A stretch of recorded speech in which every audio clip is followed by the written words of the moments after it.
everyone, and welcome to another installation of Mindbody Insights, where we sit down with experts in the field of holistic health to learn practical tools and insights that we can start to implement into our daily lives right away.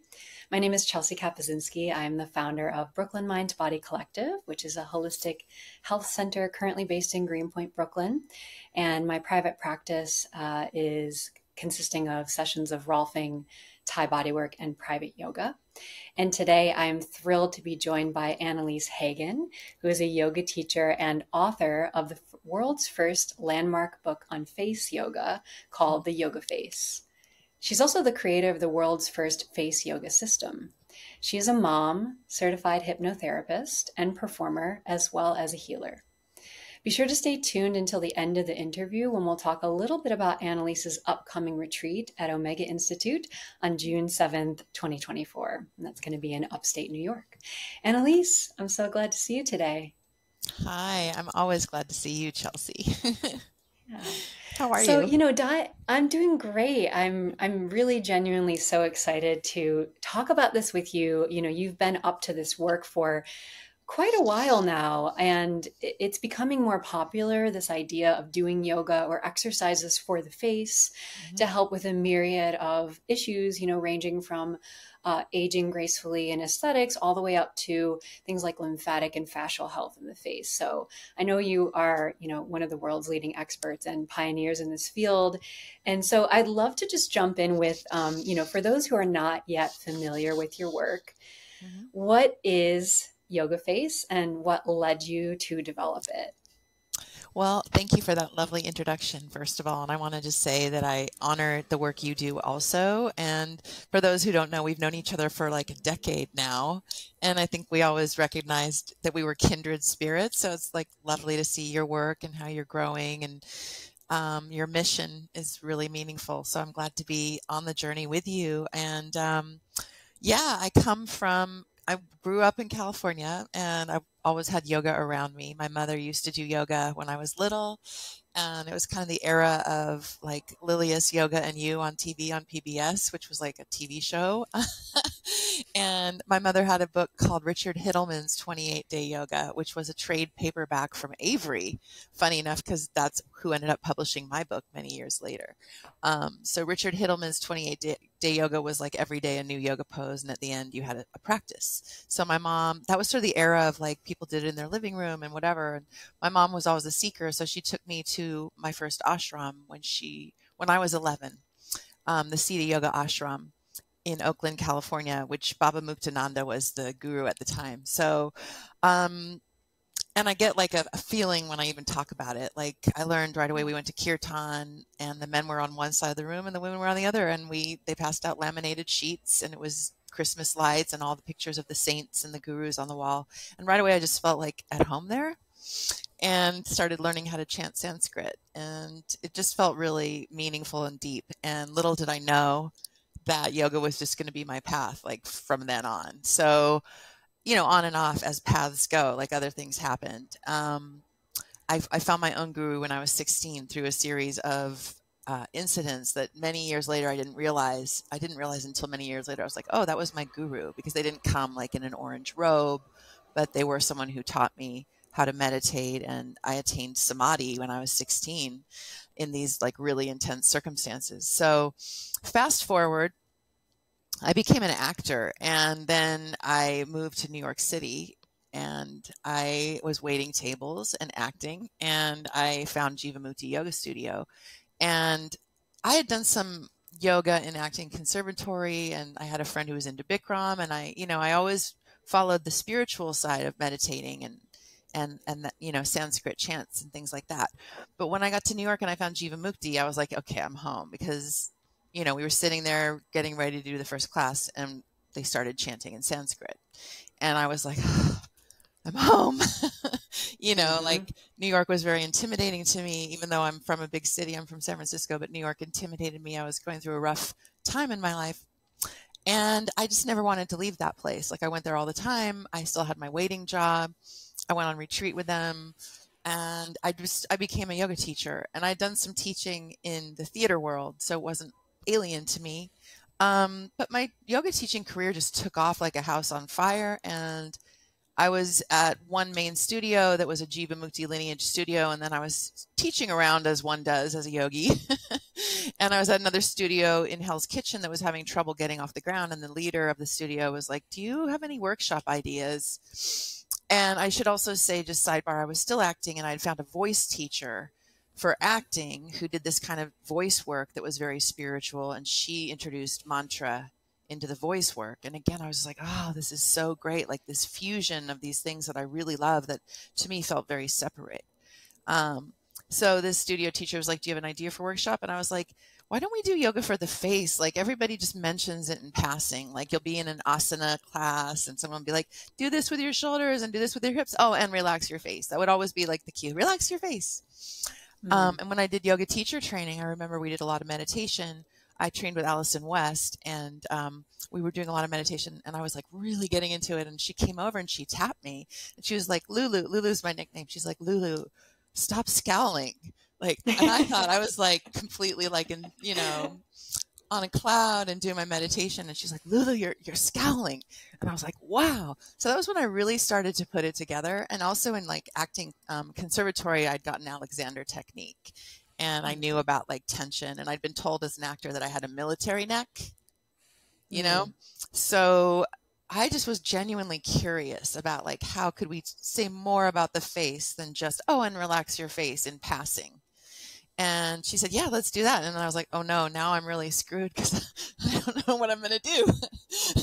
I didn't think she was going to accept the pitch, right? I was just sort of off the cuff, spitballing it.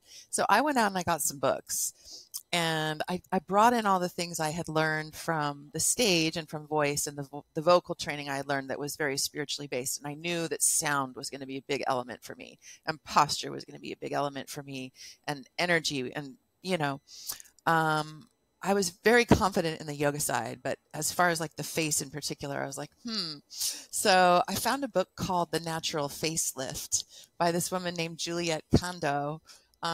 In England, and it was like a trade paperback. I just found it in a bookstore. This was back in the days when there were still like you went to a bookstore. And it was a wonderful book. She was a dancer, and she just had a real system. And I read that book cover to cover, and I used some of her exercises. And then I just thought about like mudras, right?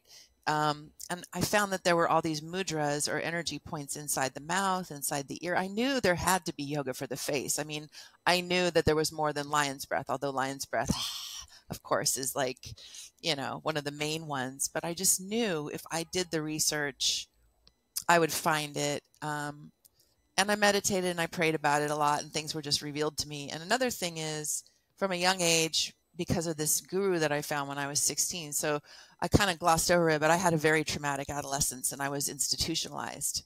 My mother had me made a ward of the court and institutionalized. She was trying to help me. I had a drug problem, and she didn't have insurance to cover me. And it was like the era of tough love. So I ended up going to this state institution, and it was really hard and like abusive and scary. But this woman came in and like volunteered and taught meditation. And because I'd had this contact before with like the ashram, when she came in, she just came in and like, she just filled the room with light. And she became my teacher, and she taught me all these amazing things. So after that, when I left the institution, I still had a rough time for a while, but I knew to meditate. And when I would meditate, this was when I was about 18. I was still struggling with drugs for a few more years. I would meditate and something would happen. I would like start moving. Like it was like a force was inside me that I was channeling, and my shoulders would move, and my neck would move, and my head would move. And it would like set my posture correct when I meditated. And at the time I was only like 18 or 19. I was like, oh, that's my inner yogi. My inner yogi's like adjusting me. So I guess this was like meant to be for me. Like I haven't talked about this intimately. You're like the first person I've told this whole story to. So in creating the yoga face, I referenced all of those different sources, and I would just meditate, and I'd be like, okay, show me what to do with the face. And, you know, in yoga, like the drishti, the gaze is important, right? The eyes are important. And then in Indian dance, the eyes are really important, like Kathak. you know? So I just kind of riffed with myself enough to the point where I was like, okay, now I think I have a workshop on my hands. Like, this is going to be one off in this studio. No one's going to come. No one comes to this studio anyway. You know, I invited some of my friends and clients, and I was like, oh, I guess we're going to need mirrors. So I like went to the drugstore and I bought like 99-cent mirrors that stood, and I just went for it, you know, and then it went okay. And I pitched it to this gym I worked at, New York Health and Racket. I had a manager there named Marianne Donner, and she, bless her, we're still like friends. She's an amazing woman. Like, I'm getting choked up because she really was like, you know, a believer in what I was doing. And she was like, oh yeah, we used to have something like this on the schedule. We called it Facercise. And she was like, let's put on the schedule twice a week. Like, she really believed in me. And when I didn't believe in myself, you know, and I was just like, okay, I guess this is happening. And then there was somebody in the gym who was in the PR department. His name was Jay Travis, and he had been in PR forever, and he wrote a press release. And very quickly, like, I got on the cover of Metro. The class got on the cover of Metro, which is like a free paper that goes out in like the subways. And then it got picked up. It was like picked up by Reuters. It was picked up by like local news, you know, New York One, and then like CBS Morning News, and then like it just escalated. It was like the Today Show, and I had a friend who was, well, he was sort of tangentially related in publishing, and he's like, this is a book deal. He's like, he was very good at marketing. He's like, I'll help you. Danielle Ellsberg's son, Michael Ellsberg. So Michael had edited his father's book, and he was like, I'll help you. And we pitched it, and it took like a year of being passed around in the publishing houses, and it was getting passed on everywhere. And then my best friend Kelly's stepsister worked at Penguin, and she's like, oh, let me just give it to my stepsister. Let me just give your proposal to my stepsister. And we found Avery, this trade paperback subdivision of Penguin that deals with health and wellness. And actually, in my journey of creating the yoga face, I'd found another Avery book that I found really useful called Your Face Never Lies by Michio Kushi, who is the wife of the founder of Macrobiotic Health. So I looked into the art of like face reading from an Asian perspective, and I found out about acupressure for the face, and I just kind of threw it all together, and I really made it up in many ways from sources. But I also researched anatomy, of course, you know, and like was very curious about how face muscles work just the same as body muscles. And it was weird because at the time people were like, oh, no, facial muscles are involuntary. That was the common belief. The facial muscles were involuntary. I came across that in my research, and I was like, that just doesn't make sense. I mean, yes, they do move involuntarily like other muscles, but you can train them, you know. Yeah. I feel like I just talked a lot, so I'm going to stop. No, this is, I want to say that you know, you mentioned we've known each other for 10 plus years, and I've never heard you say your whole story like this and kind of string everything together. I knew bits and pieces of this, but listening to your story, my heart just grew a little, you know, half size larger, and my appreciation for you and admiration. I mean, in particular, so much of what you said resonated, and I so appreciate how you shared your process and your background and just how you got here. It's a beautiful story. And what really touches me or speaks to me in this moment is how you meditated and you asked for guidance and you prayed, in addition to, you know, doing your homework, buying books. But you went to source and you tapped into spirit, and you got the answer. And I think that largely fueled your success in this, is when we're tapped in that way. That really resonates to me because in the studies I've done in many healing systems, especially traditional ones, traditional Chinese and Thai, yoga as well, that's how these systems were created. People meditated, they felt in, they observed the world, they observed other people, they observed themselves. And out of it, they said, oh, there's acupressure points here. There are meridians. If we do this yoga pose, it has this psychosomatic effect, right? And so I'm so admiring that was your process. And I didn't know that detail. Very inspiring.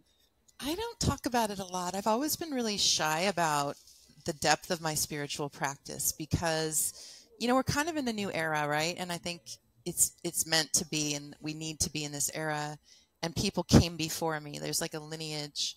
But at the same time, the stuff that I went through, and I think because a lot of it was really associated with trauma for me, and my spirituality was very private and sacred to me. And I didn't want to brag, you know, like I always had a thing about like, I was able to access this intense power spiritually, but it almost blew me out of the water at times. And I think that's one of the reasons I turned to drugs when I was young, because I was like, I just don't know. Even when I attained samadhi, I was like, I can't be worthy of this. Like, and I asked my teacher, I was like, what do I do with this energy? Like, I don't know what to do with it. And she's like, pray, like give it back to the universe, like pray for everybody. And when I did that, it got even more intense, you know, and Whoops. I was just like, okay, all right. And, I'm just an open vessel for God here. No big deal. yeah. And I was genuine. I was like, okay, I'm praying, because of course we want everybody in the world to be okay. And I will just share this one detail. I was in this really intense institution with like really tough kids, like state run, Crips, Bloods. Like they sent me down to LA from San Francisco, tough kids. And there was this one girl who was like a gang member, and like, God bless everybody that was there, because we were all just kids that like needed love and guidance. But she was scary. She was big, and I didn't like her. Like she was violent. And after this one meditation, I walked out into the hallway and I just loved her. Like I just saw her and I was like, oh, I love you, you know? So yeah, I think when I finally was able to get sober, I got sober in 12-step recovery, and that's a spiritual program, and it has a very wide window. It's like you can choose whatever you want to be your higher power. So that was never a problem for me. I know some people have issues with that, but I was like, yeah, like let's turn everything over to a loving higher power. So I learned, because 12 steps saved my life, that anything that was in my life, I needed to pray over it and ask for guidance, because, you know, the ego is a strong thing, and it can be in reverse. So people think of a big ego like, oh, you're grandiose. And I certainly have those moments. But for me, my ego can sometimes be very distorted on the other end, and like self-centered, but fearful, and like, who am I to, you know, and diminutive. Yeah. Right. yeah, or just, you know, imposter syndrome that came up for me with Yoga Face right away, because the reaction was so big so fast, and it felt very exposing. It felt very scary. At times it was exciting, and I did have conviction that what I was saying was true. I would never say something that I didn't think or know to be true, but a lot of scrutiny and a lot of terror, really, of like, oh my goodness, like what if what I'm saying isn't true? Or like, you know, we haven't borne out what I'm stating yet. There hasn't been a long amount of time, you know, to prove these results conclusively. Yeah. So yeah. You know, a quick thing that comes up for me when I hear you say that is that even empirical science gets it wrong and updates itself. Any system, any teaching, any teacher, if they're paying attention and continuing to have somewhat of a learning mindset and an openness, then we update our knowledge. And sometimes we realize, oh, okay, the way I did it then is not the way I'm going to do it now.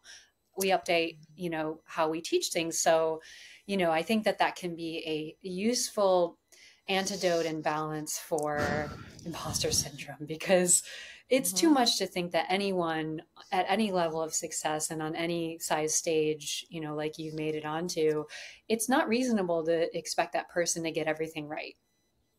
It's just not. Very true. Right. And it's as you said, you are sharing what's true for you and what you know to be true at the time, and updating your knowledge as you go, which I'm sure you've done over your years with Yoga Face. Oh yeah.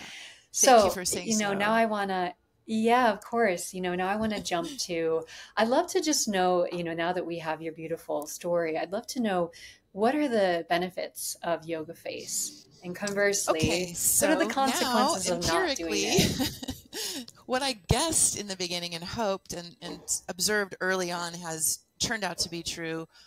I think oxygenization is a big part of what the Yoga Face is. Breathing.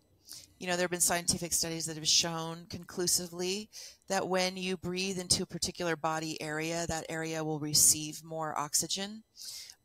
So that, and moving the muscles. So we're strengthening the muscles of the face by providing resistance. Some of it is concentric. Some of it is isometric. So sometimes we use resistance. But we're doing like sets, we're doing reps in muscle groups in the face to tone, strengthen, and lift the muscles of the face. So in that way, you absolutely can change the way your face looks. And that's more like on the outside level. But meditation's a big part. Breath work is a big part. Other than facial exercises, posture is a really big part of that. We were just talking about that the other day, how your head sits on top of your neck and your shoulders, and how the funnel of the neck can be cleared both energetically and physiologically to allow energy to move from the central energetic axis up into the head. That's really important. So we're working with the subtle energetic body in that way. So we're working with skin cell regeneration because of oxygenization and breath work. Inversion, I was very, very sure that inversion had something to do with facial wellness. And I actually asked my uncle's wife, who was a doctor at the time, like, what do you think about inversion? Like the head being lower than the heart over protracted periods of time. And she's like, oh yeah, that's called the sea mammal response. The heart rate will slow down. It's like when sea mammals are underwater and they hold their oxygen for much, much longer, like they pace out their oxygen and the heart rate slows. So that's way less stressful on the circulatory system. It's going to ensure, in the same way that like old school yogis would do all this really elaborate breath control, we've kind of lost touch with the extent of that. Like we do breath control, but not in that way. However, you're able to master your circulatory system and certainly slow down the stress. So and like things like Kapalabhati breath, which is the bellows breath with the retention at the end, that's pumping the diaphragms, massaging the base of the heart, moving the circulatory system to move back up towards the face. And then you do a retention where you're holding and subverting the downward flow of breath back into the face. So that's another important thing. Another thing is like habits. We tend to, in that way, the involuntary facial muscle myth is true. We do express a lot through the face, and our face is like our calling card to the world. And we have all these expressions about it, like poker face, or, you know, we are geared as humans. It's part of our survival to read each other's faces, like in the nanosecond, and to figure out if somebody is a threat or a friend or like a potential partner that we can reproduce with. We assess so much in the blink of an eye about somebody through our sense organs of sight and how their face looks. And so expression and being more aware of what we're carrying on our face. And also, I could go on and on. Just stop me if I'm like talking too fast. I'm a big fan of craniosacral work. And I really believe in that like feedback loop from the sacrum up to the head and back, and like rerouting and clearing blockage. Meditation and the spiritual side of it. I do a lot with like heart energy up to the face, just to change our relationship to the face is a big part of the yoga face. Like we're trained, I think women more so, like cis women more so in this society, but everybody to like really obsess on what their faces look like. The pressure is so strong. And ageism is a real thing too. So from a young age, we're like taught that we're not going to be relevant if we look old, and we're very hard on our faces. So a lot of what I do is loving the face and just appreciating the face. And I have things when I teach where we just hold our face and we give it loving touch. But Beautiful. biomechanically, how else? So yeah, I think habitually, like if your head is sitting correctly on top of your spine and your neck, and your cervical spine is in a good curve, that you're just going to be receiving more of that life force that you need. And relaxing the face is going to go a long, long way. And tapping into spirit, then I feel like the head is like a lantern for the light of the soul. Like you can think of this body temple, but the head is like the lighthouse or the lantern. And if we really connect to spirit, it just beams out and it beams in. You know what you just said about the neck spine and the spine itself and the head being on top of it. You know, it reminds me of something I've used this metaphor to explain how Rolfing works, which is structural body work that restructures the body. And you know, the reason that feels good is because if you think of it kind of like a canal system, right? And the water flows through the canal or a river. But if you put a blockage in between it, or you kink the river or the canal, the water is going to slow down or get stuck. And we know what happens to stagnant water, right? You get Mm-hmm. mosquitoes breeding in there, algae grows, all kinds of stuff grows there, which is great for certain organisms, but doesn't Mm-hmm. feel good in our bodies when the metaphorical equivalent of that is going on, right? So having that alignment as a basis for the health of the face is, I think, a really important insight, and a holistic insight that your face is connected to the rest of your body. Which Sure. brings me, yeah, it brings me to my next question for you, which is, why do you think that the face is such a neglected area when it comes to exercising it, working it out? Yeah, I mean, it's true. And there's a lot of bias, right? Like when I started doing this, I felt really that people had a lot of unfounded bias, speaking of science. And by the way, yoga has always been a science. So just want to say that. Um, if you read the sutras, it's definitely laid out in a scientific manner. So,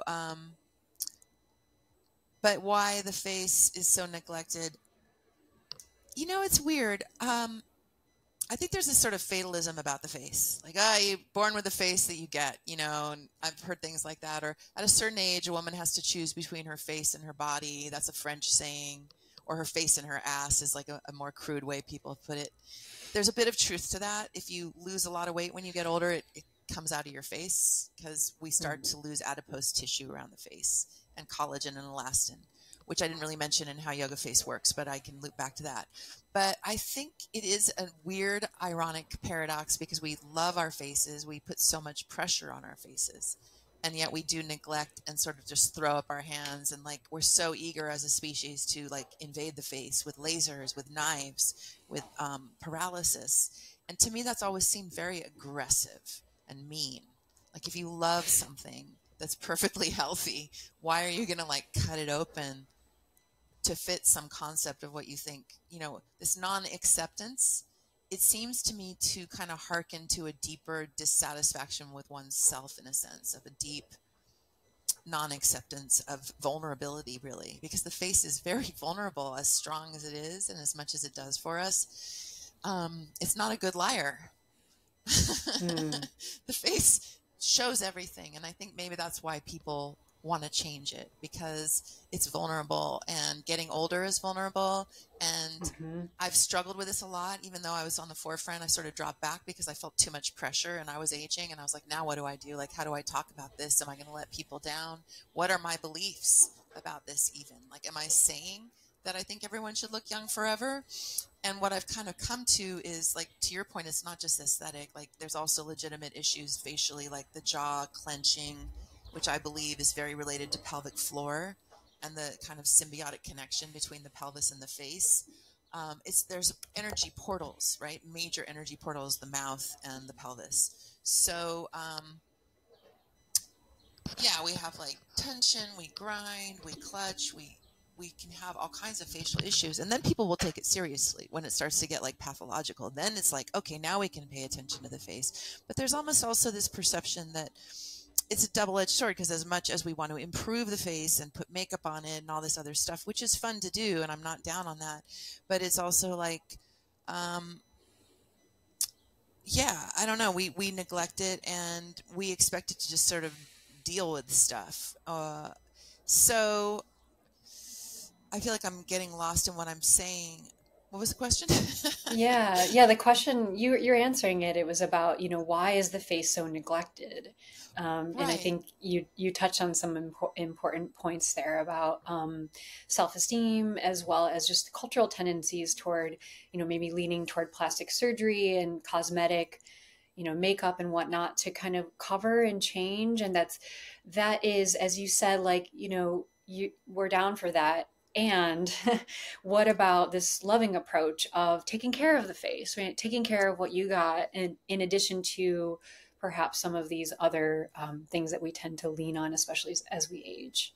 Yeah, and I think the vulnerability of the face was really what I was speaking to, because it is a vulnerable area, and it suffers many indignities, and it's like front facing. So, um, I literally. think many people, yeah, exactly. It's the billboard of our psyche in a sense. And I think many people maybe don't really like their faces, or like people are trained to look at, we see the face in such an intimate way that's not, we don't think it's part of the body. That's the other thing that I found in the beginning of the yoga face was like, people were like, well, you can't do that to your face. I was like, but you can do it to your other body parts. Why wouldn't you be able to do it to your face? And then they were like, oh, um, so, but I once wonder people if you start could say, oh, I'm sorry, please No, go no. ahead. It's just once people start doing it, and myself, I wasn't exactly sure either, to be honest with you. And then I was like, oh yeah, it does work, but it takes attention. It's a relationship, and I would say it's a relationship to our deepest self in a sense. The face is a relationship to our what we hold as our identity is definitely on the face. Yeah, yeah. I wonder if you can say a little bit more about this interesting point that you touched on about the connection of jaw and pelvic floor, because, in my line of work, almost everyone carries a lot in their jaw. Almost everyone. I can include myself in that. Mhm. And, pelvic floor is a hot topic right now. It's an area that almost no one knows about. It's kind of a mythical creature. If they're very lucky, maybe it's been mentioned in yoga or Pilates. Usually they've never seen what it looks like. Maybe Mhm. they've heard of doing Kegels, which is a concentric contraction of the pelvic floor, but certainly not the whole picture of what can happen. So I'd love to just hear more of your thoughts about those connections, jaw to pelvic floor. Thanks. Yeah, that's a good question. I think I first started noticing this as a yoga teacher. Well, prior to that, as an actor, because I realized I carried quite a bit of tension in my face, but I hadn't made the pelvic floor connection yet. And around that time, I was learning Alexander, and I had no patience for Alexander. I thought it was like the most boring thing I'd ever done. And at the same time, when I tapped into it, I was just like, oh, wow, like this is weird. We used to joke in acting school because I was like in my 20s, and we're like, who are we without our tension? It almost felt like the Alexander people we had at our acting school were excellent. And when I would get Alexanderized and then I'd like walk around without tension, it was almost like too much to handle. Like it felt like, Who am I like, now? yeah, like how am I going to like move in the world without my tension? So Yeah, I think I was just totally. too young at that point to like even want to be that slow. But I loved it and I filed it away as someone does who's like a somatic person. I knew I would come back to it at some point.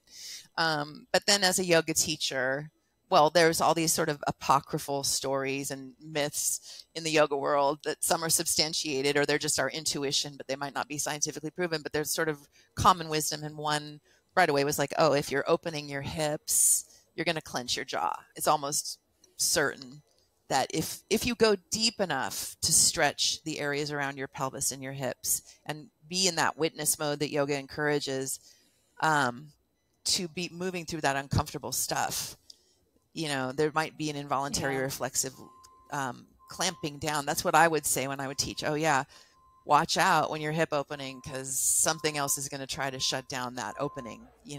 And so often it can be in the upper body. It sort of kind of jumps to the other side, if you will. And going back to, you had touched a little bit on breath, and just to talk a little bit briefly about breath here and how breath really works, because this has actually been revelatory for me even just recently. You have multiple diaphragms, which can be translated as horizontal structures in the body. Two of the really important ones are your diaphragm and your pelvic floor. And I'm panning down my camera here. So basically, we've got respiratory diaphragm. It's a 360-degree muscle here. And when you inhale, it drops down. It kind of balloons down into this 360-degree expansion. And then you have the pelvic floor, which is mirroring that. Okay, so it Mm-hmm. expands down as well in the inhalation. And then when we exhale, diaphragm flattens up, pelvic floor gently rises up. So we have this, I think of it like two stacked trampolines. And Mm-hmm. then thinking about those craniosacral pumps, you've got the breath going down and up. Oh, and then suddenly the spine lengthens, and even I feel kind of a little minute shift in my jaw when I even think about breathing that way, or Yeah. remember once again. Yes. So, just Yeah. a brief kind of connecting some of these points we made so far of the importance of breath for all of it. Right. And I have to really give a shout out to my acting training and Kristen Linklater, who is a genius of breath and voice. And that was really the first contact I made with this kind of concept. And we were taught this thing about the pool of sound, which was really in the area of the pubic bone. And we would like lie down and we would do these breathing exercises and work with the diaphragm. And everybody would say in acting, oh yeah, if you want to get like really out there and like really, and I would think if you want to get really spiritual, go to the voice people because they're working with this really subtle yet palpable physiological thing. But there's a mystery to that moving in and out of the breath through these portals and these suspensions, you know, and these series of kind of, if you will, like locks, or, you know, that open and close. And it's kind of like the ocean and the tide, which is why I really resonate with craniosacral. Yeah, the craniosacral. The canals and the locks, and it's controlling. It's and the controlling wave. That movement. Yeah, and you know, in craniosacral, it's literally like the pulse in the spinal column and the pulse in the brain that emanates from the pelvis and the spinal fluid, right? So, I had another thought, but I don't remember what it was now, with the jaw. So with the voice work I learned, and this was sort of like a pillar that I brought into yoga, face was if you take the tip of the tongue behind your lower teeth and you use that as a doorstop to release the jaw. Oh, yeah. And you make a sound. And it's got to be the ah, because if you go to the doctor, they say, open your mouth and say what? They say ah. They don't say ooh. Ah. Ah opens up the whole throat. And funny enough, my guru had taught me that ah meant opening the heart. Gotta try it, those of you who are listening in. It actually feels... You gotta try it. It's really nice. Tip of the tongue behind your lower teeth. And then I would go like this. This I totally learned from my voice work in the theater.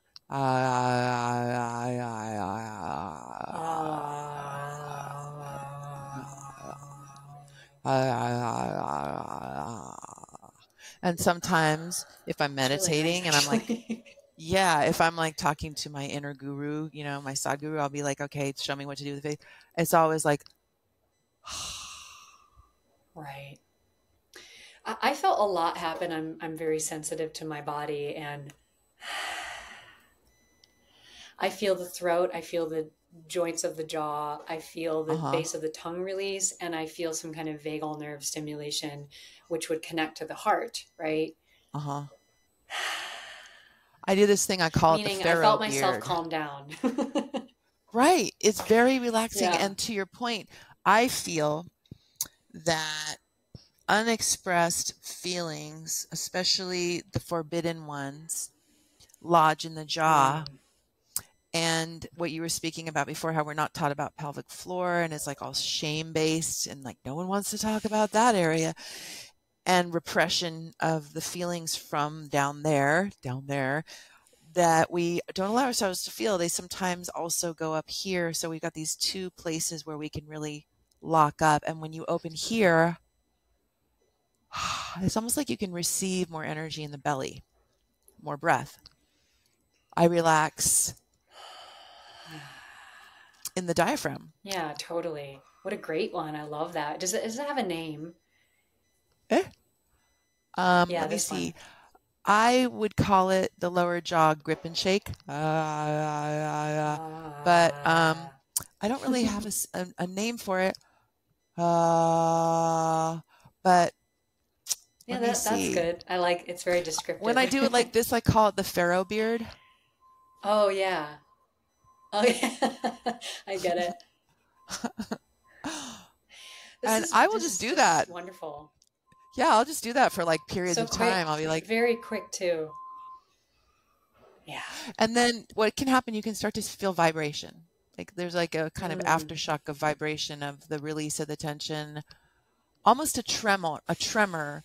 Like the guy who found craniosacral wave was an osteopath who observed a brain surgery, and he saw the pulse of the cerebrospinal fluid in surgery. He saw this like tremor. And I would say that releasing the jaw elicits a tremor too, or opens you up to witnessing a tremor.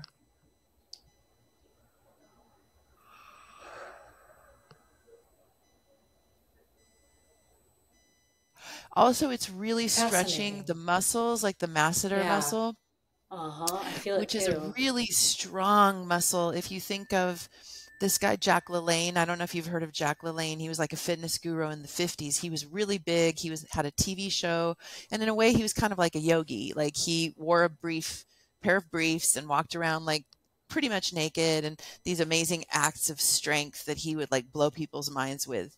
And one thing he did was he pulled a tugboat with like a rope swimming. He just like pulled a whole boat with a rope. And I think about that when I think about the jaw and how very strong the jaw muscles are and how much you can do with them. If you sometimes need to, I've done this before if I like needed to open something and my hands weren't strong enough and I would like use my jaw. Right. Yeah, we naturally tend to do that. We naturally sense like there's a lot of power packed into this little, Yeah. little place. That a fun fact is, folks, if you bring your kind of just your fingertips here, just above the ears, kind of fan out, and then grip your jaw tight, and then open it up a couple times and feel what's happening under your fingers. That's funny because I teach an You feel exercise those like that. muscles. I teach a Yeah. muscle with the What is temporalis it? that Yeah. I actually do what you're doing, or I put the heel of my hand on my temples. I call it deer antlers. And Okay. I, Ooh, that I feels good. encourage people to pretend they're chewing gum. And what you're doing is you're contracting the Hmm. temporalis, which goes around the whole circumference of the ear and up onto the scalp. And you're contracting it to lift the ears up and back. So you want to think of Hmm. hugging the muscle to the bone. And this is basically to help tone your temple area and your upper face when it's sagging with Oh, age, right? Or like like to prevent that give a from happening. lift. Yeah. Right. Cause yeah, that makes a lot of sense to me. But Oh, it's nice. intimately And then connected with the jaw, as you mentioned. yeah, yeah, absolutely. Yeah, that to say like you got that much jaw muscle, it might seem like your jaw is just here, but a lot of power. And there's a somatic element to it that I think we could do a whole other interview on. I'd love to do that in the future. Yeah. You've shown us the pharaoh beard and the vagal nerve jaw release and this deer antlers one for toning and lifting. Is Yeah. there maybe one other favorite that you've got lately that you'd want to share with us? Favorite face yoga move? Hmm. Well, I always really like to do stuff in here. For me, aesthetically, I tend to be pretty prominent with my folds here. So, but again, speaking to like this kind of like, um, I don't know, this architecture and these like pressure points. So there's a major acupressure point here too. And I do something I call it smelling the cheese. So, or the ratatouille. And it's the levator labii muscles that lift the upper lip. Like it's like if you do it on one Mhm. side, it's the Elvis. So you're training these muscles to lift up, and you can do it without fingertip pressure. But if you do fingertip pressure, then you have resistance. It strengthens those muscles, It's tender there. right? Because it's an acupressure point also. So I would say a lot of the areas facially that I Hmm. work with fingertip resistance are also on major meridian points for acupressure. So it's really holistic because it's improving your facial appearance while working with meridian and organ health. So I Amazing. like that one. Yeah. And I just think it's cute, it's like a little cute. You can be Elvis or you can be a bunny rabbit or a little I rat. also noticed that it's easier to do on one side, which is revelatory, So that's as the to other where thing what is I muscles we I believe overuse and face yoga is really underuse. good for your brain health because you're working with routing and rerouting neural pathways that prior were unconscious. So you're firing these new synaptic pathways.